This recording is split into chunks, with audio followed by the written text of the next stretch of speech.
اچھا، اب شاہد ہمارے ساتھ ہیں، میں ان سے بات کرتا ہوں۔ شاہد، بہت بہت شکریہ، آپ نے ہمیں جوائن کیا، اور میں سب سے پہلے بڑا مجھے افسوس ہے جو کچھ آج ہوا، نہیں ہونا چاہیے تھا۔ آپ پروفیشنلی اپنے سوال کر رہے تھے، اور جو اسحاق ڈار صاحب نے کیا وہ بالکل نہیں ہونا چاہیے تھا۔ آپ کا کیا خیال ہے کہ وہ آپ ان کے ساتھ تھے، غصے کی بنیادی وجہ ناکامی، فرسٹریشن، کیا چیز تھی؟ یا آپ سمجھیں کہ وہ اب یہ سمجھتے ہیں کہ اب ہم بلا شرکت غیر حکمران ہیں، ہمیں کوئی پوچھ نہیں سکتا، اور آئندہ بھی حکومت ہماری ہے؟ کس چیز کی وجہ سے انہوں نے تھپڑ مارا آپ کو؟ آپ کیا سمجھتے ہیں؟ دیکھیں کہ سمی صاحب، سب سے پہلے تو آپ کا بہت شکریہ۔ اس سے قبل بھی 3 روز قبل جو ہے اسحاق ڈار سے میں نے جب IMF کے حوالے سے سوال کیا تو اسحاق ڈار کے جو سیکیورٹی گارڈز تھے انہوں نے مجھے روکا اور مجھے پر جو ہے وہ تشدد کرنے کی کوشش بھی کی، لیکن پھر بیچ بچا کے میں نکل گیا۔ اب آج کا واقعہ یہ ہوا کہ ڈار صاحب جیسے ہی پارلیمنٹ سے خطاب کر کے نکلے تو میں نے ان سے سوال کیا، میں نے کہا کہ سر آج تو بات کرنی چاہیے۔ انہوں نے کہا جی میں تو پارلیمنٹ میں بات کر کے آیا ہوں۔ میں نے کہا سر IMF پہ بات کرنی ہے، کیا وزیر اعظم صاحب بھی ادھر ہیں؟ کیا IMF کے ساتھ ہمارے جو ہے مذاکرات کامیاب ہو رہے ہیں؟ اور جس کا آپ اکثر ذکر بھی کرتے ہیں۔ تو جیسے ہی ڈار صاحب گئے، کہتے ہیں کہ آپ جیسے لوگوں کی وجہ سے یہ جو معاملہ ہے یہ حل نہیں ہو رہا۔ میں نے سر ہم کوئی سسٹم کا حصہ نہیں ہے، ہم تو صرف سوال کرتے ہیں۔ جس پر اسحاق ڈار صاحب واپس مڑے، تھپڑ مارا اور موبائل کھینچنے کی کوشش کی، اور ساتھ ہی میں نے ان سے کہا کہ میرے ساتھ، تو اس کے بعد جیسے ہی وہ گاڑیوں کی طرف جانے لگے تو ڈار صاحب نے جو ہے وہ پھر پیچھے مڑے اور سیکورٹی اہلکاروں کو کہا جی اس کو پکڑو اور اس کے ساتھ اس کو وہ سبق سکھاؤ کہ یہ آئندہ کبھی سوال نہ کر سکے۔ پھر سیکورٹی اہلکار جو ہیں وہ میرے پیچھے بھاگے، تو میں پارلیمنٹ کی جو راہداریاں ہیں ان سے بھاگتا ہوا میں اپنے جو پریس ایسوسی ایشن کا آفس ہے وہاں گیا۔ یہ سیکورٹی اہلکار میرے پیچھے ہے، اور کچھ جو جرنلسٹ تھے انہوں نے شاید مجھے آوازیں بھی دی لیکن میں سن نہیں سکا، کیونکہ میرا یہ کوشش تھی کہ یہ ویڈیو کلپ جو ہے یہ میرے پاس محفوظ رہے، اور میں نے سب سے پہلے وہ اپنے آفس میں بھیجا اسی بھاگتے ہوئے ہی کہ یہ محفوظ ہو جائے، اور میسج بھی کیا کہ اس کو ہر طرح سے سیو کر لیں، کہیں یہ اگر وہ مجھ سے ڈیلیٹ بھی کر دیں تو میرے آفس کے ریکارڈ میں موجود ہو۔ اس کے بعد یہ ہوا کہ جب میں واپس گیا اس کے بعد میں سیدھا پھر پریس گیلری میں گیا، کیونکہ وہاں پر صحافیوں کی کچھ تعداد موجود ہوتی ہے۔ میں نے کہا کہ اگر وہ پھر میرے پیچھے آتے بھی ہیں تو ان سے میں تھوڑا محفوظ رہوں گا۔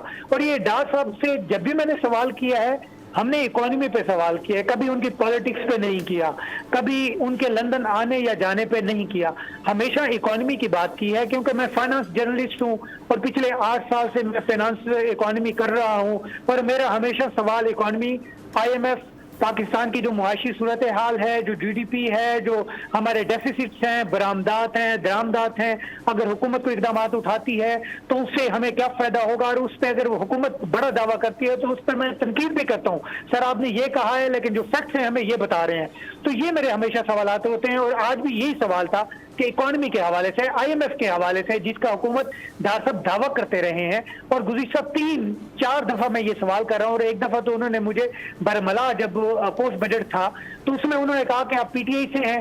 میں نے کہا سر میرا PTI یا کسی سیاسی جماعت سے کوئی تعلق نہیں ہے، میرا تعلق صرف اکانومی سے ہے، میں صرف اکانومی کے حوالے سے سوال کر رہا ہوں۔ آپ جو اتنے بڑے دعوے کر رہے ہیں تو میرے جو سوچ ہے، جو ناقص العقل ہم جو لوگ ہیں ہم یہ سمجھتے ہیں کہ آپ کے جو نمبرز ہیں یہ اتنے ہو رہے ہیں۔ اگر آپ GDP بتاتے ہیں 3.5% تو ہم شاید اس کو ریئلسٹک نہ مانیں، ہم اس کو 2% مانیں۔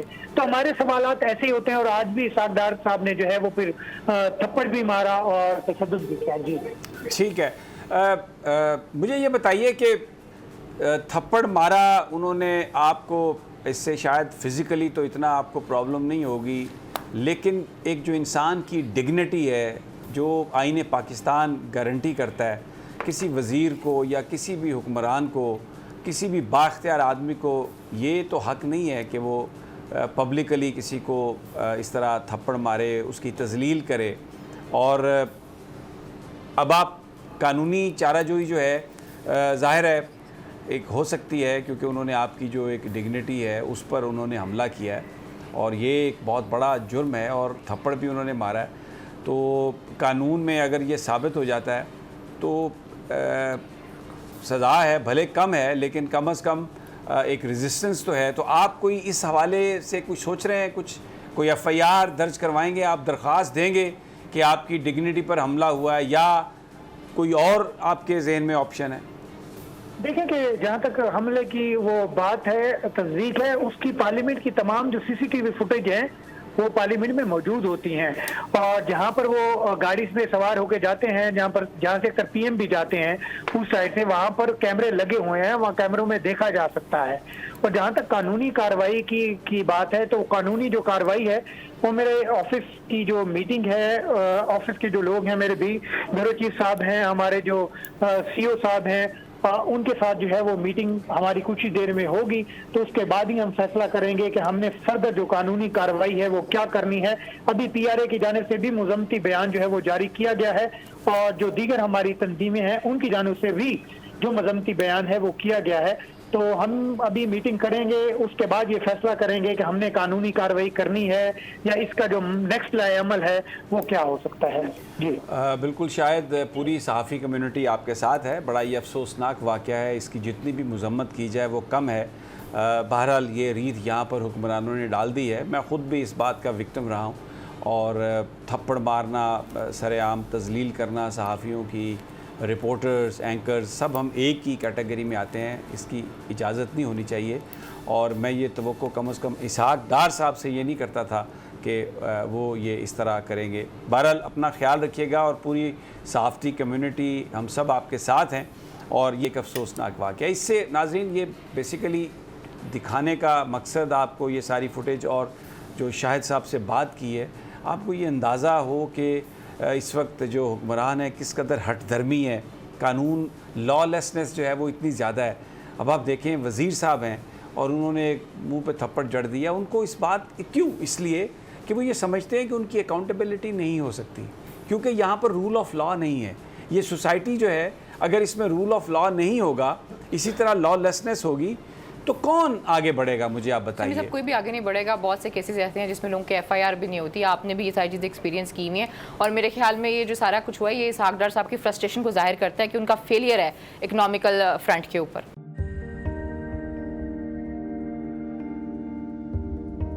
کیسے کیسے ستارے ڈوب گئے، خوبصورت نظارے ڈوب گئے، خوابوں کے سبھی کنارے چھوٹ گئے، غمزدہ دکھ کے مارے ڈوب گئے۔ کتنی مشکل کا سامنا ہے یہاں، کتنے لوگوں کے پیارے ڈوب گئے۔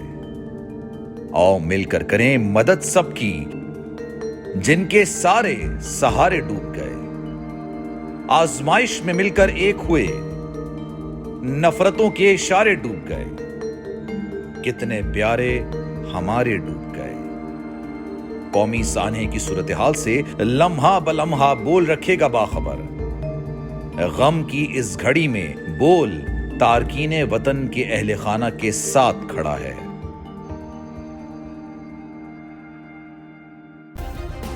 سبسکرائب کریں اور بیل دبائیں تاکہ کوئی خبر رہ نہ جائے۔